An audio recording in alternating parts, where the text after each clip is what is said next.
I tried 8 different types of cardio with a broken leg. Were they a success or a failure? Keep watching to find out. Okay, so in terms of some background, when I say cardiovascular exercise, I'm looking at getting into that, pretty much in that zone 2 area. If I can get in zone 2 and stay there for like 20 minutes plus, I'm happy with that. That was my goal, and that's what I was aiming for with these 8 different exercises I tried. Getting into zone like 3, 4, 5, I knew I was going to struggle to do that. But if I could get in something where I could hold a nice steady pace for 20, 30, 40 minutes, I was going to be happy.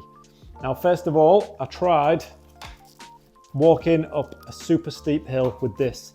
This is the iWalk 3.0. If you do break your leg, or for any reason, maybe your Achilles is gone and you've got a lower limb, so from the knee down out of action, these things are wicked, worth every penny.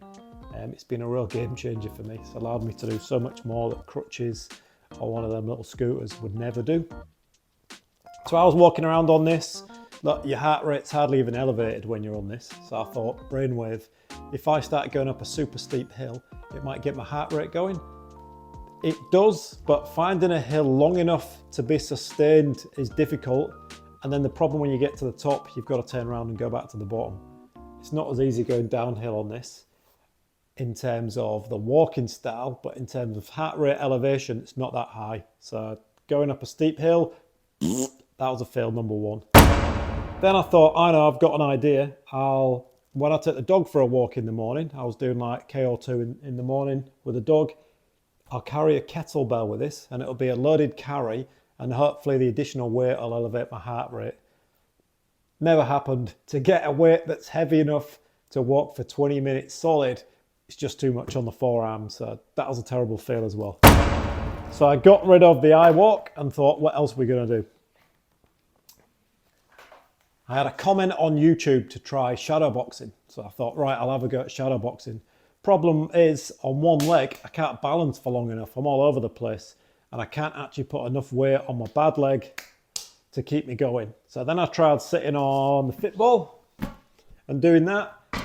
Yes, it worked, but in terms of getting my heart rate elevated enough, it just wasn't there. Like shadow boxing for 20 minutes wasn't doing it. I tried putting some weights around my wrists, still the heart rate wasn't getting high enough. So shadow boxing, that's another fail. Then I went on to the ski egg. So I went to my local gym, got on the ski egg.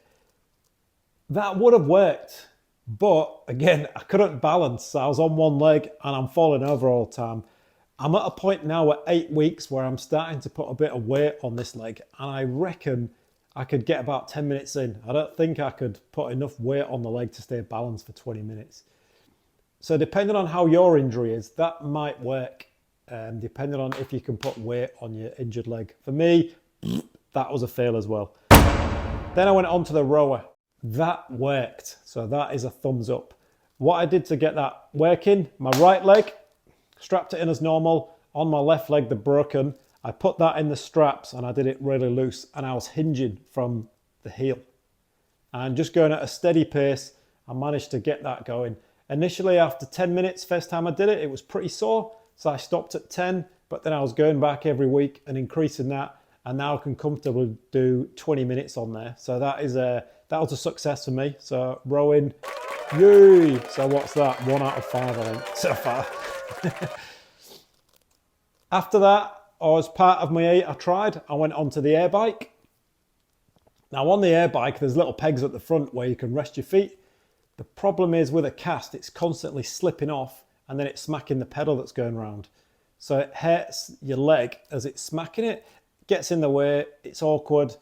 If you can press and keep it there, then you've got to pump just with your arms for 20 minutes, and that is an absolute killer.